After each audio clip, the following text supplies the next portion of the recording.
Hello बच्चों, तो चलिए इस प्रश्न को पढ़ते हैं। निम्न आंकड़ों का चतुर्थक विचलन है x 2 3 4 5 6। f यानी बारंबारता है 3 4 8 4 1। तो यहाँ पे देखो इन चारों विकल्पों में से हमें सही विकल्प का चयन करना है। तो प्रश्न में आगे बढ़ने से पहले इस प्रश्न से संबंधित जो मुख्य उदाहरणा है उसकी हम चर्चा कर लेते हैं। तो देखो मुख्य उदाहरणा क्या हो जाएगी। देखो चतुर्थक विचलन का हम सूत्र जानते हैं। चतुर्थक विचलन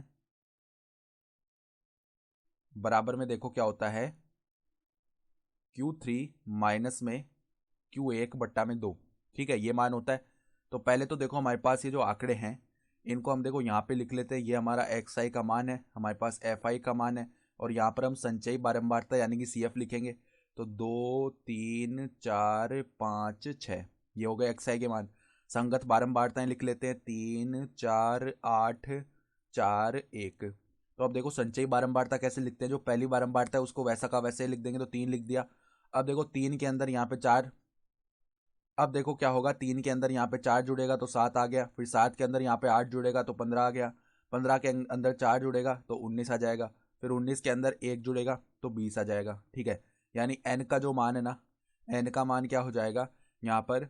ये जो आखिरी हमारे पास संचय बारंबारता आई है, या तो ये लिख लो यानी ये 20 हो जाएगा, या फिर यहाँ पर सभी बारंबारताओं को हम योग करेंगे ना। तो हम देख पा रहे हैं, देखो 4 3 7, 7 और 8 15, 15 4 19 और 1 20। तो ये इन सभी बारंबारताओं का योग भी बोल सकते हैं n को। ठीक है, तो अगर हम लिख रहे हैं Q1, Q1 क्या होता है देखो, n बट्टा चारवें पद, n बट्टा 4 से ठीक बड़ी CF के लिए यानी संचयी बारंबारता के लिए XI का मान, XI का मान। ठीक है, तो यहां पर देखो Q1 का मान क्या हो जाएगा। देखो अगर हम n बट्टा 4 निकालेंगे ना तो 20 बट्टा 4 कितना होता है, 5। अब 5 से ठीक बड़ी संचयी बारंबारता ये आ रही है 7। ठीक है, इसके लिए देखो XI का मान क्या है, 3 है ना। तो यहाँ पर Q1 का मान क्या हो जाएगा, 3 हो जाएगा। फिर इसी प्रकार जो हमारे पास किसका मान है, Q3 का मान, वो लिख लेते हैं। तो Q3 क्या होता है, 3n बट्टा 4 से ठीक बड़ी संचयी बारंबारता के लिए, से ठीक बड़ी CF के लिए XI का मान। ठीक है, ये होता है। तो अब देखो यहाँ पर n बट्टा 4 का मान 5 आ रहा था, 5 गुणा 3 15। तो 15 हमारे पास आएगा। 15 से ठीक बड़ी, तो 15 से ठीक बड़ी जो संचयी बारंबारता है ना, वो देख लो हमारे पास कितनी है। यहाँ पे देखो n बट्टा 4 का मान यही तो आएगा। देखो n तो हमारे पास 20 है ना। तो यहाँ पे हम देख पा रहे हैं कि 20 बट्टा 4 तो हो गया कितना, 5।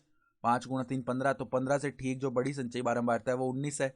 19 के संगत जो हमारे पास XI का मान है वो कितना है, 5 है ना। तो यहाँ पर Q3 का मान क्या हो जाएगा, Q3 का मान हमारा हो गया 5। ठीक है, तो अब देखो चतुर्थक विचलन लिख लेते हैं जिसको QD लिखते हैं हम। तो वो क्या आ जाएगा, 5 माइनस में 3 बट्टा में 2 यानी कि 2 बट्टा 2। इसका मान क्या आ जाएगा, 1 आ जाएगा। यानी कि विकल्प देखें तो विकल्प डी जो है 1, वो हमारा सही विकल्प हो चुका है। तो आशा करता हूँ कि आपको ये प्रश्न समझ में आया होगा। धन्यवाद।